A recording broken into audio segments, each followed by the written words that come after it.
धरती पर जन्म लेने से पूर्व ही हर प्राणी की मृत्यु की तिथि निश्चय हो जाती है। ऐसे में मनुष्य रूप में पृथ्वी पर जन्म लेने वाले ईश्वर के अवतारों का भी निर्धारित समय पर दुनिया से लुप्त होना तय था।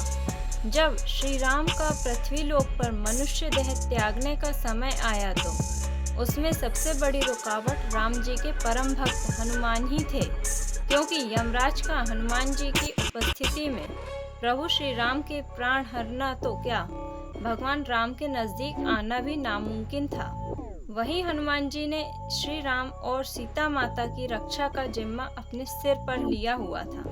तब विष्णु भगवान के अवतार श्री राम ने मोक्ष धाम जाने के लिए अपनी अंगूठी को महल के फर्श में आई दरार में छल से गिरा दिया, ताकि वे हनुमान जी को बहाने से मुख्य द्वार से दूर हटा सकें और राम वहां आ सकें। अंगूठी गिराने के तुरंत बाद राम जी ने बजरंगबली को आदेश दिया कि वह उनकी अंगूठी निकाल कर लाएं।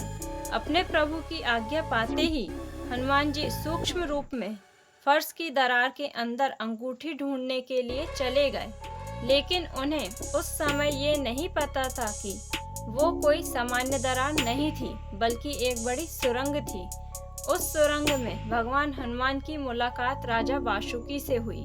राजा वासुकी उन्हें अपने साथ नागलोक ले गए और वहां पर अंगूठियों के एक विशाल ढेर की तरफ इशारा करते हुए हनुमान जी से बोले कि यहाँ आप अपनी अंगूठी ढूंढ सकते हैं। यह बात सुनते ही बजरंगबली को चिंता हो गई कि इतने बड़े अंगूठी के पहाड़ में से श्री राम की अंगूठी वह किस तरह ढूंढेंगे। इसके बाद हनुमान को सबसे बड़ा आश्चर्य तब हुआ जब बार बार कोई भी अंगूठी उठाने पर उन्हें श्री राम की लगती। हनुमान जी ऐसे समय में कुछ समझ नहीं पा रहे थे। हनुमान की ऐसी हालत देखकर राजा वासुकी मुस्कुराए और उन्हें कुछ समझाने लगे। राजा वासुकी ने पवन पुत्र से कहा कि पृथ्वी लोक में जो आता है उसका जाना भी तय होता है।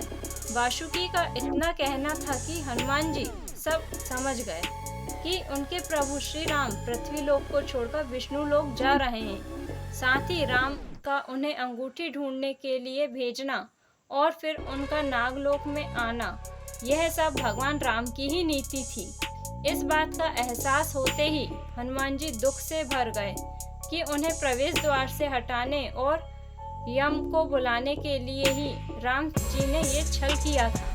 वही अब वापस जाएंगे तो उनके प्रभु श्री राम विष्णु लोक जा चुके होंगे और भगवान राम के बिना हनुमान जी के लिए दुनिया में कुछ भी नहीं।